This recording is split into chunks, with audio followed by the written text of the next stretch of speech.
Man ir viena superīga ziņa, ko jums vēlos padalīties, ir par manifestācijām.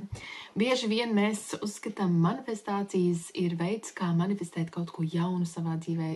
Lietas, instrumentus, notikumus, cilvēkus, pasākumus, arī naudu un visu pārējo. Bet ir tāda sekojoša lieta, ka manifestācija saistās arī ļoti daudz ar kaut ko, no kā ir jāatsakās, jāatvedās, jāizmet.